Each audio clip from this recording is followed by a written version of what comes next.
सुप्रभात प्रिय बच्चों, आज हम नई संजीवनी से पाठ 2 को पढ़ेंगे।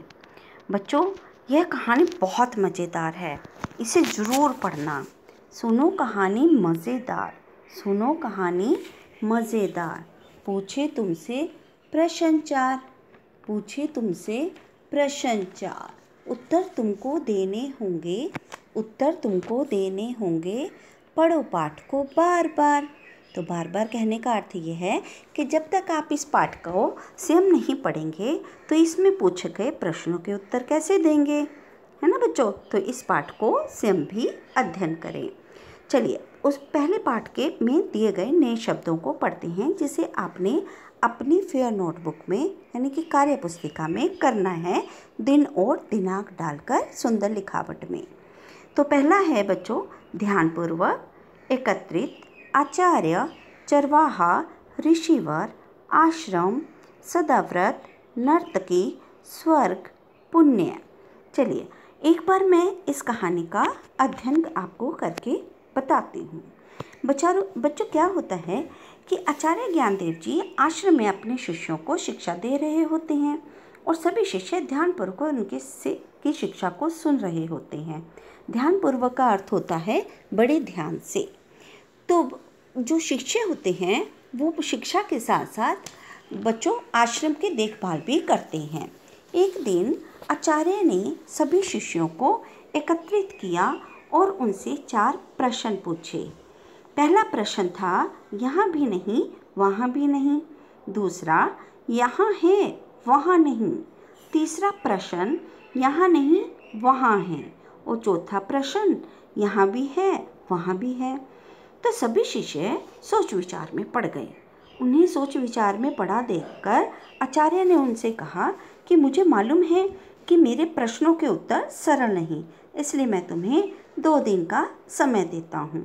तो सभी शिष्य प्रश्नों के उत्तर ढूंढने में लग गए और उनके उत्तर ना मिलने पर वे चुपचाप से बैठ गए। लेकिन एक शिष्य जो एकांत में बैठा हुआ था, एकांत का अर्थ होता है बच्चों अकेले या सुनसान, जिसका नाम क्या था बच्चों, मनमोहन।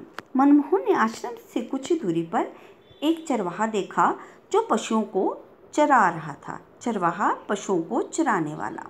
वह उसके पास बोला, कल तुम अपने सभी पशुओं को आश्रम में लेकर आना और वहीं के बाग में अपने पशुओं को चरा लेना, कल तुम्हें विशेष छूट है।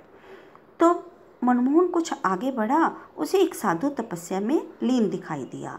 लीन का अर्थ होता है लगे रहना।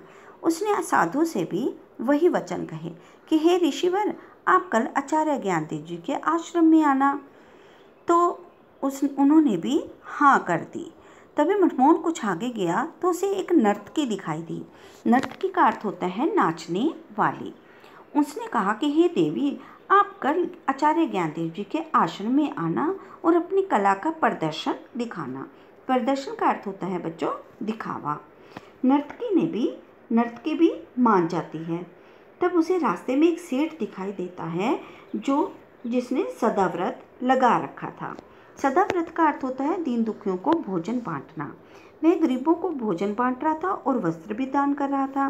मनमोहन ने सेठ से आश्रम में आने की बात की और वह भी मान गया।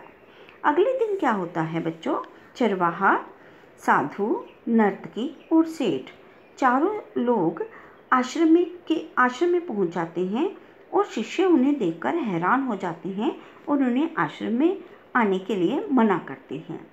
तो उन्होंने कहा कि उन चारों ने कहा कि हमें आचार्य ज्ञानदेव जी से मिलना है। कुछ ही समय में आचार्य ज्ञानदेव जी और मनमोहन आश्रम में आ जाते हैं। तो उन्हें वहाँ देखकर आचार्य हैरान हो जाते हैं और पूछते हैं, मनमोहन, ये सब लोग कौन है? तब मनमोहन कहता है, गुरुजी, आपके पहले प्रश्न का उत्तर यह चरवाहा है। इसे ना तो दुनियादारी से मतलब है और ना ही इसे चिंता है। यह यहाँ भी नहीं वहाँ भी नहीं। और दूसरे प्रश्न का उत्तर यह नर्तकी है। इसे धरती पर तो नृत्य के कारण पूछा जाता है, मगर स्वर्ग में इसके लिए कोई जगह नहीं है, इसलिए यहाँ है वहाँ नहीं है। तीसरे प्रश्न का उत्तर है यह साधु, इसे केवल स्वर्ग की चिंता है। यह स्वर्ग में है परंतु धरती पर नहीं, इसलिए यहाँ नहीं वहाँ है। और चौथे प्रश्न का उत्तर है यह सेठ जी, जो सदा व्रत से पुण्य कमा रहे हैं, और पुण्य कमाने वाला कहाँ जाता है? स्वर्ग में, जो धरती पर भी सम्मान का पात्र होता है और मरने के बाद उसे स्वर्ग में भी सम्मान मिलता है। इसलिए यहाँ भी है और वहाँ भी। तो मनमोहन के चारों उत्तरों को सुनकर आचार्य खुश हो जाते हैं, उसे गले लगाते हैं और उसे समझदार शिष्य का सम्मान देते हैं। बच्चों, है ना कहानी मज़ेदार? अब आप इसका संयमत भी अध्ययन करेंगे। चलिए अब हम इसके शब्द अर्थ पढ़ते हैं, जिसे आपने फिर नोटबुक में करना है। ध्यानपूर्वक, बड़े ध्यान से। नर्तकी, नाचने वाली। एकांत, सुनसान या अकेले। प्रदर्शन, दिखावा। लीन, लगे हुए। सदाव्रत, दीन दुखियों को भोजन बांटना। बच्चों, अब इसका अभ्यास कार्य और प्रश्न उत्तर हम कल पढ़ेंगे। धन्यवाद।